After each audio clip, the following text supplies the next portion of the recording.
It's really not that complicated. I got red in my ledger. I'd like to wipe it out. And here and on this channel, I talk about ladies. In this series, we are exploring how those in the MCU may not have gotten the attention they deserve. Phase 2 was a hit because it raised the stakes for all of its characters, so let's explore how the heroines became more dynamic. Welcome to the MCU. It's about damn time.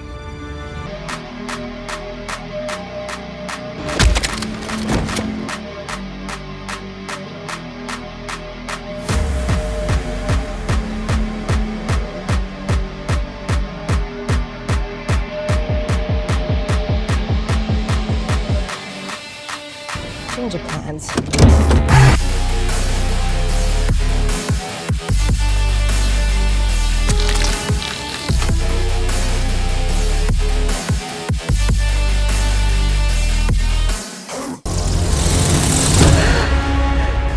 Hope, are you real? I'm real. Today, let's meet Hope Van Dyne and find out who she is, her place in the story, and how that has changed over the years. Let's get started. You ready? Ready.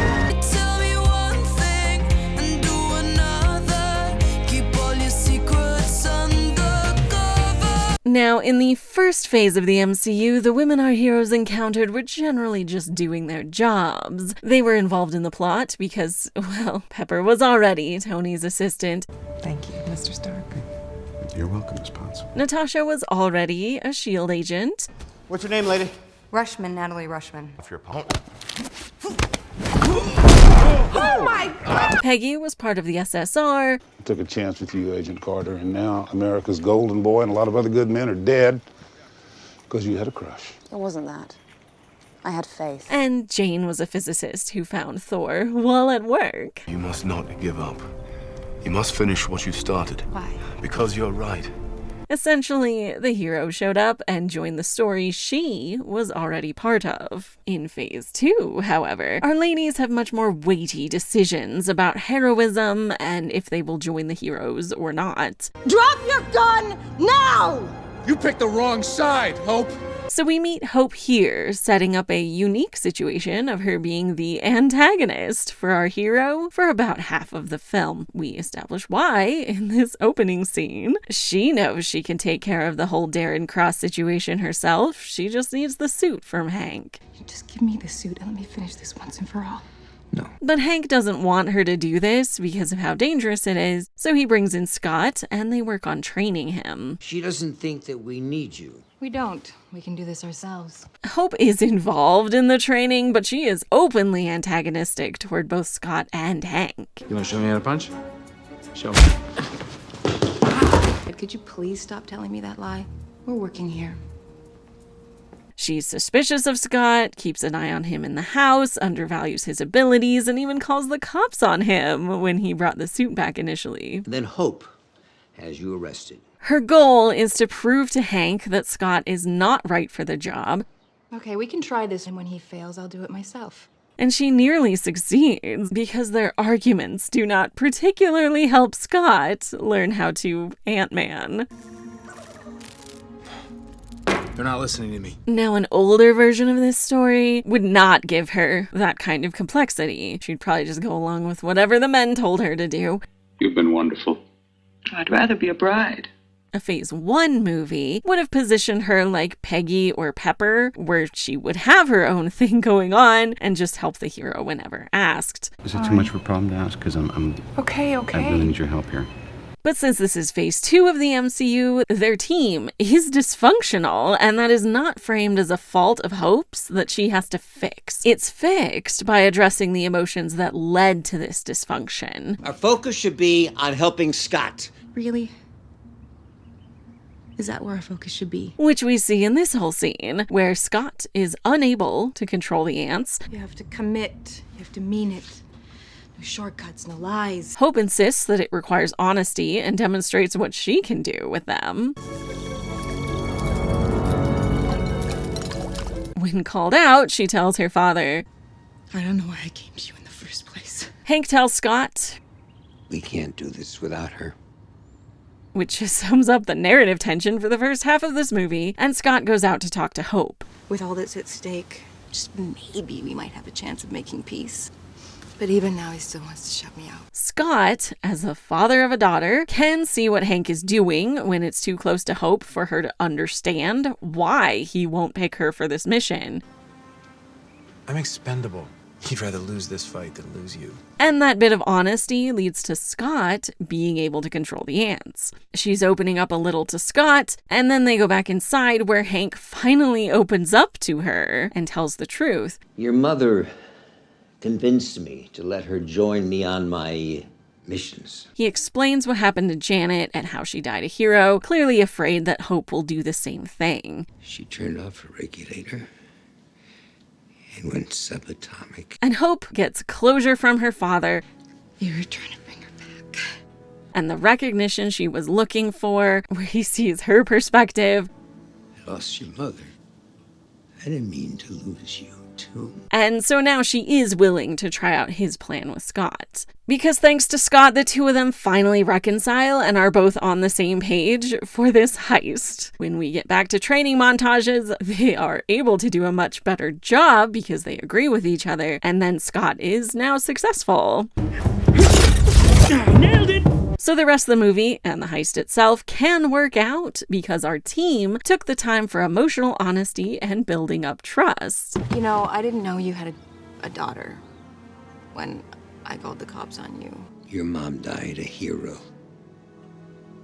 When things go bad, Scott saves Hank. Hope saves Scott. And Hank saves Hope. I'm not gonna die. And neither are you. So it's mutual trust and understanding all around. And so that's who Hope is. A stubborn, opinionated, brilliant woman who may have some issues with her father, but she is always determined to do the right thing. She reached out to him in the first place because she knew preventing this tech from getting out was more important than her mixed feelings towards her father. The narrative makes it clear that her feelings do matter, as do Hank's. Please, He is listen a criminal. to me, please. I'm your daughter. No!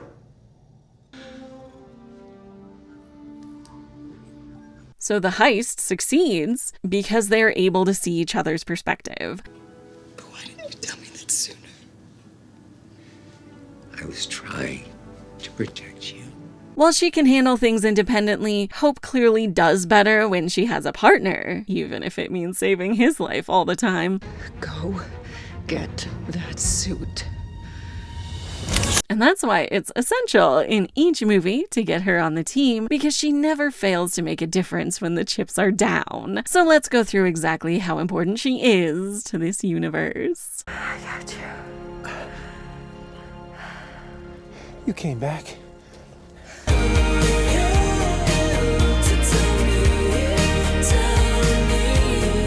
For our next section, let's go through exactly what she does across the MCU, what impact she has as an important character in her own right. We're on it, Cap.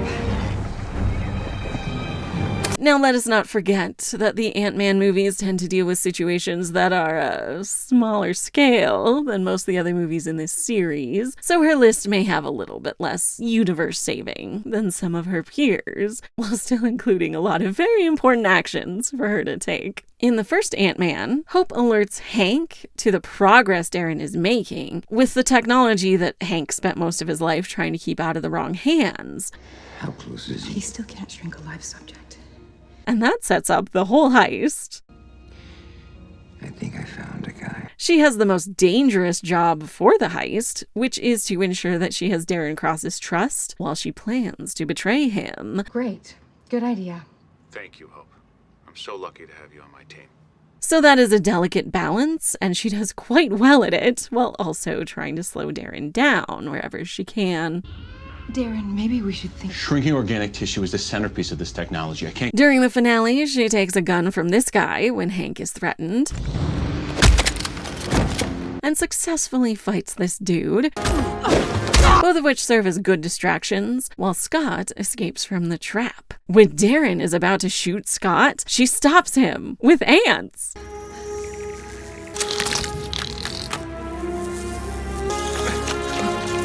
terrifying, which of course allows Scott to be alive and go stop Yellow Jacket while she and Hank find their own way out. It's not a keychain. In the next movie, she helps Hank build the quantum tunnel. Dad, what are you saying? She then gets into some fights that are essential to protect it from this guy. A pleasure doing business with you, Sonny. When Scott goes giant, she saves his life by keeping him from drowning and shrinking him down to normal. Aww. Hey! Then another fight so she can distract Ghost long enough for Hank and Janet to return from the quantum realm.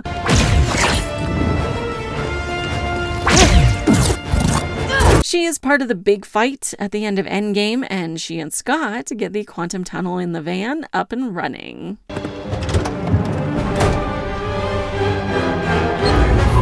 In Quantumania, Hope helpfully distracts these guards while her parents get the ship up and running so they can escape.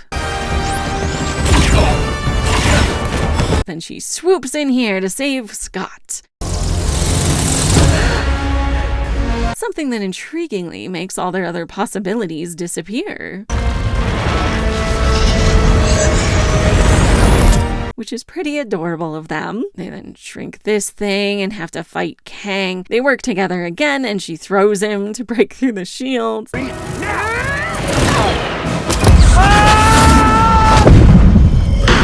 And finally, we have this moment. This is by far the most heroic shot we ever see for the Wasp, as she comes back in just the nick of time to save Scott's life yet again. Where's Scott? He was right behind me. And help him defeat Kang.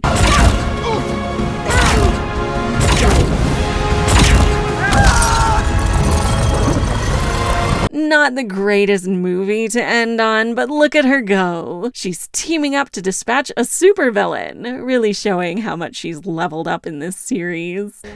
Don't ever let go. Overall, her feats are sometimes antagonistic to our hero, but always in the service of being heroic herself, so Hope's mark has been made, and her place as an essential part of the universe is secured. It's about damn time.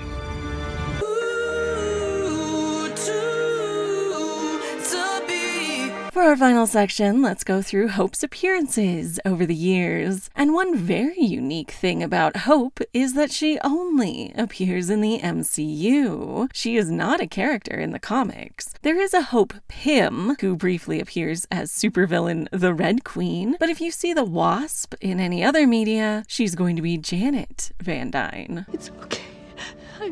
I'm here now. Janet will likely get her own video later on, but did you know that the Wasp founded the Avengers? Even gave them the name in the comics. So there were plans of having Janet appear in the Avengers movie, played by Zooey Deschanel, but that was scrapped in favor of putting Black Widow in the lineup, making this the second heroine I've talked about who was probably replaced by Nat. God, Nat is my favorite character, but can you imagine a different reality where movies from 2012 and 2014 could have two superheroines in them? You know, Mom, you can talk about it if you want. I spent 30 years down there. I want to live right now. Anyway, I can't tell you why the Ant-Man movies chose to focus on a second generation of Ant-Man and the Wasp rather than on Janet and Hank. Well, I can think of one reason, but that's a conversation for another day. What I'm saying is that the Wasp had a bit of a downgrade in her MCU adaptation, but not because of Hope or Evangeline Lilly, rather because of how important she has been in the comics for decades. So while I enjoy her first appearance here in Ant-Man, it is disappointing that she wasn't introduced earlier and that she doesn't really appear in any other movies. But let's get into what we do have. As I said in part 1, Hope stands out as a character who is not just a love interest and whose emotions are narratively important. What really sets her apart in superhero movies, even movies in general, is that she is shown to be very similar to her father. Her relationship with him is central to the plot, and importantly, they reconcile because he has to be honest with her rather than her having to capitulate to him in some way. She isn't shown to be in the wrong, he is. But why didn't you tell me that sooner? And that's quite refreshing. Usually something you only see with male characters and their fathers. It might be a hot take, but I really enjoy both of these Ant-Man movies. I'm not gonna defend Quantumania. The father-daughter dynamics of Hank and Hope and of Scott and Cassie are charming. And in a series mostly about the daddy issues these men have, I like the variety. I chose my mentor poorly. You didn't even have a choice. I also like the way we see a multi-generational family deal with superheroing. Quantumania would be better if it had focused more on that, honestly, instead of splitting everyone up. Mom! Dad! Anyway, Hope here is a unique introduction to a female character, and she may not yet have superpowers, but she is fairly complex while being competent and able to save our hero. So I like that. Go get that suit. Ant-Man and the Wasp is great because, well, there's the Wasp. Look at her go.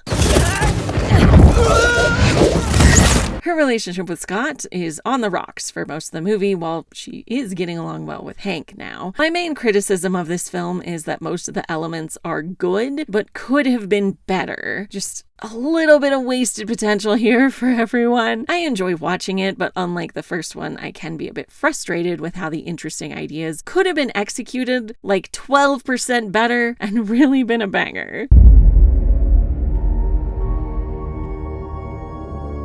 But regardless, it's great to see the Wasp in action. I particularly like the fights with Ghost, since both of them use moves of essentially disappearing and reappearing elsewhere to trick their opponents. And it's really fun to watch them go up against each other like this.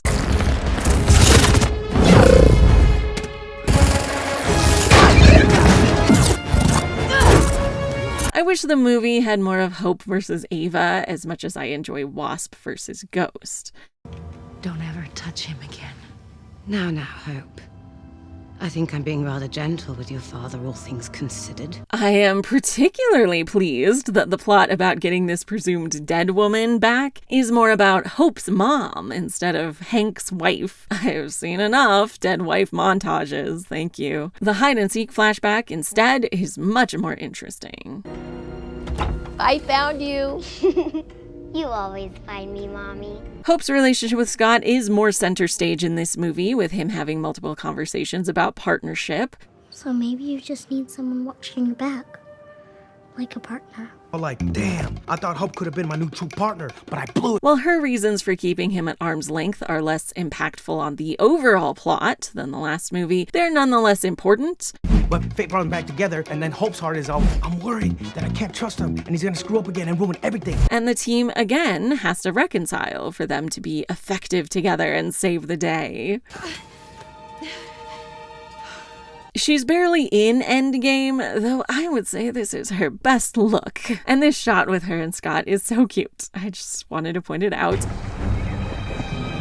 I'm happy to see her in the superheroine team up and with Scott and Cassie at the end, but not much to say here otherwise. I do wish their having the quantum tunnel mattered more instead of it just getting destroyed pretty quickly.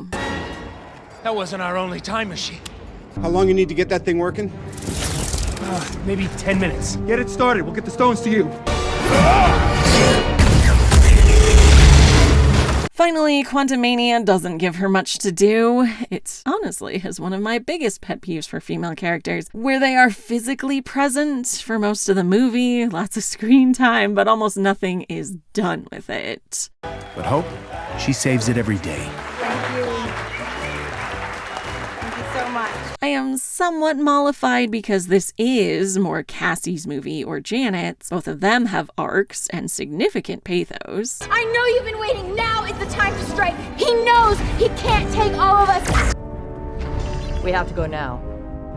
But Hope is just on a trip with her parents, who may have gotten into more interesting conversations if she weren't along with them. That guy? I was down here for 30 years, Henry. I had needs. Oh my God. Look. And I think Scott, Cassie, and Hope would have been a more fascinating team up. And you think you can beat me? Maybe then she'd have more to do than just occasionally fight people as a distraction. While the climax is not the best part of the film, it is where Hope really gets to shine, so I'm happy to see it. Scott is forced to retrieve the multiversal engine core to save Cassie's life, and he is struggling. Helping Cassie is something every version of himself can agree to do, but it's letting Hope carry him that causes them all to be the same version. Out of the way! Mom! What are you doing? What is it? Don't look at them. They're just possibilities. And every version of Hope combines to help him here. I know that the MCU gets a bit of flack for not having big romantic gestures, and it's unfortunate that they put the biggest one in perhaps the worst movie, but look at that. It's so sweet. Hope, are you real? I'm real. When Scott can't make it through the portal, Hope goes back for him just in time to stop Kang from escaping the quantum realm, and then their team up is so powerful it destroys this supervillain. That's why it's called Ant-Man and the Wasp, baby.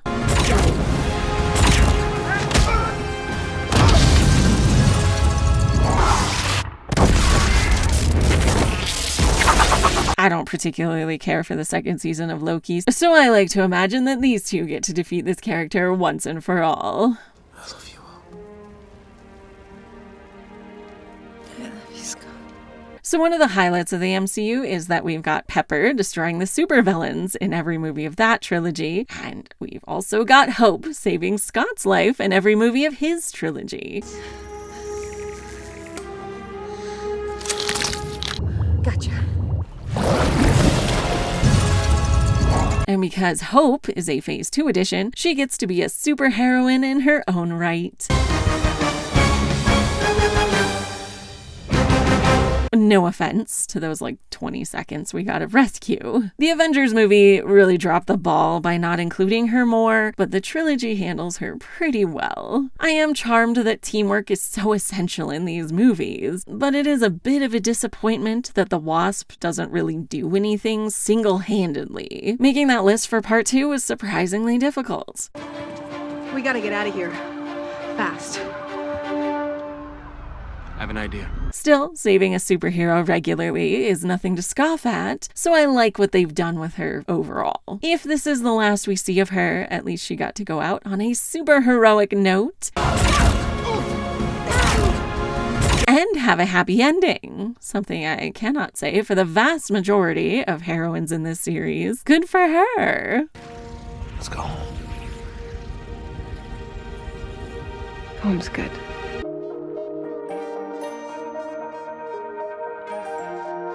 In any case, Hope is a brave, heroic woman who can be stubborn, but also a great addition to any team. She is extremely capable and could save the day on her own, but fortunately she has a bunch of people around her who love her and whom she can always help. Whether we see her again or not, she is an essential part of the MCU. Thank you for listening to me talk about the Wasp. Join my Patreon to learn more about what costumes tell us about a character. Next time we'll talk about this Guardian of the Galaxy. Please like and subscribe so you don't miss it. See you then.